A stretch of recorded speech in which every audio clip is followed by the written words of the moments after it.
Positive Heart Living was founded in 1986 as a result of a mutual vision of Dr. Everett Chalmers and Dr. Bonnie Priest.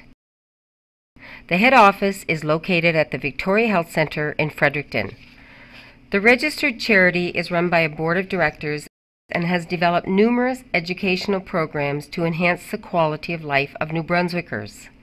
Programs for all age levels have been presented at international, national, and community level conferences. The organization believes in creating interdependent people that respect the individuality and integrity of each other. This must start with government and work throughout the system to the grassroots of every community. Health and education are two of our most important natural human resources. And health is one of our greatest assets, and it's something that you can't buy or sell, but you can destroy it.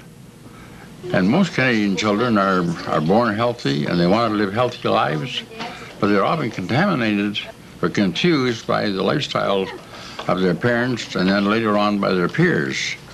And children are great imitators, and parents should recognize the fact that they are responsible for the personalities, attitudes, and characters of their children.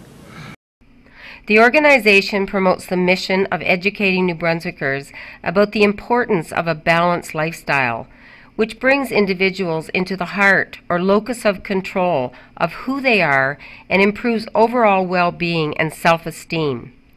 Positive Heart Living's programs are often holistic in nature and strongly support individual choice. The organization often oversees students involved in the criminal justice system, usually for minor offenses. The youth come from all walks of life, and many of the offenses and issues could have been prevented with the proper education, intervention, and support. While criminology and the criminal justice system are similar in nature, there is a difference. Criminology explains the etiology, the origin, or basis of where things come from, and studies the extent and nature of crime in society. The criminal justice system looks at the agencies within the system that handles offenders. It is important that all sectors of society understand how the laws, legal system, and society are intertwined. Adam Stickles works with the Department of Public Safety and contends that parents who are educated about criminology and the criminal justice system will have the knowledge to dispel myths their children have regarding the law once they understand the relationships. Also, should a child enter the legal system, parents will be aware of the services, programs, and community resources available to intervene and prevent potential problems. Teachers will have the ability to speak about the criminal justice system in class and feel confident about the programs and the system once educated. Teachers' awareness and education can potentially prevent a youth from experimenting with shoplifting and/or drug and alcohol use. Mr. Stickles indicates that students trained about the criminal justice system will be more knowledgeable regarding the system and will be equipped to make the right decisions should they be faced with a difficult choice or situation. As a result of the recidivism rates of many of the youth completing community hours at Positive Heart Living, in-depth research led to a doctoral program in child and youth studies by Dr. Bonnie Priest. A dissertation entitled "The Effects of Criminology Education and Counseling Interventions on At-Risk Adolescents" has been completed and approved. The design for this study used both quantitative and qualitative research methodologies. A collaborative approach was used to gather quantitative data. Individuals from RCMP, police, social work, teachers, criminology students, and clergy were instrumental in delivering an educational intervention program to subjects participating in the study. One goal of the dissertation was to improve the knowledge levels of individuals working with at-risk youth. The research addressed the plethora of risk factors, interventions, and issues facing at-risk youth. Prior to the implementation of the intervention, the knowledge levels of the research subjects were measured through a Likert-type scale questionnaire. An identical questionnaire was used at the conclusion of the intervention. Knowledge levels of participants were remarkably increased and revealed statistical significance. Reflective journals, participation, and presentations through observation were documented. The qualitative research was equally positive and reiterated a crucial need for the intervention used in the study and the need for further course development. The findings in the study revealed that by equipping professionals involved in grassroots initiatives, criminology, the criminal justice system, and the education system, a provincial safety net could be established. In late 2005, a collaborative initiative to develop a criminology educational and counseling skills program was launched based on the initial research from the study.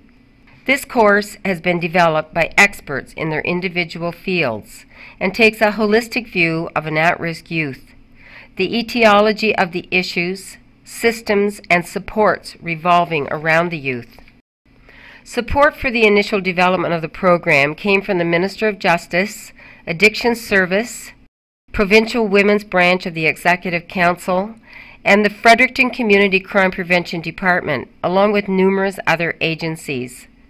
The course has been developed and consists of an instructor's manual, student manual, and is accompanied by PowerPoints for each component. An open book quiz and a certification card are parts of the course. A number of experts were sought to design components of the training manual. Most participated in the initial doctoral study. The credibility of the instructors enhances the integrity of the program. Mr. Adam Stickles from the Department of Public Safety has designed the New Brunswick Alternative Measures Program component, which provides a view of the criminal justice system and the various choices which helps with education and works towards our goal of prevention. Staff Sergeant Kim Quartermain from the Fredericton City Police developed the Youth Criminal Justice Act component. She states that parents will benefit from knowing what consequences and out-of-court options their children have when involved in the criminal justice system. Teachers will benefit from knowing what options and tools the police use and have to assist them when dealing with young people who may come into contact with the criminal justice system. Students will be made aware of what will take place when they commit criminal offenses and become part of the youth criminal justice system, thus using a preventive approach. Mr. Sean Benson, who has extensive experience with at-risk youth and is employed with Correctional Service Canada, and Mr. Gary Smith, a school counselor and doctoral candidate from Utah, Texas, developed Young Offenders, New Brunswick Statistics and Risk Factors. Both experts contend parents will benefit in knowing the signs of children at risk and that they need to be actively involved in communicating with their children. If parents are not talking to their child, somebody else is. Teachers will benefit from taking on the challenge to break the cycle for struggling youth and become anxiously engaged in the success of all youth. Students will benefit in knowing the signs of an at-risk youth and how to find ways to overcome and rise above the difficulties of growing up strong, realizing that everything that is popular is not always right, and being right is not always popular.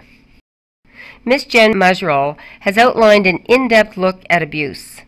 Ms. Musrell has extensive research experience in education and criminology and has been instrumental to the success of the doctoral studies. Ms. Musrell is currently applying to law and serves as a director at Positive Heart Living. A major area of concern in New Brunswick is abuse. The course educates participants about physical, mental, and sexual abuse. An article in the Daily Gleaner, September 15, 2007, reveals the extent of child abuse in New Brunswick. The article states, "What we are finding with children is that sexual abuse seems to be getting worse and worse all the time. In the past year or so, we have found them to be getting more vicious and the children are getting younger. The article goes on to talk about an increase in child torture. There is one thing that abused children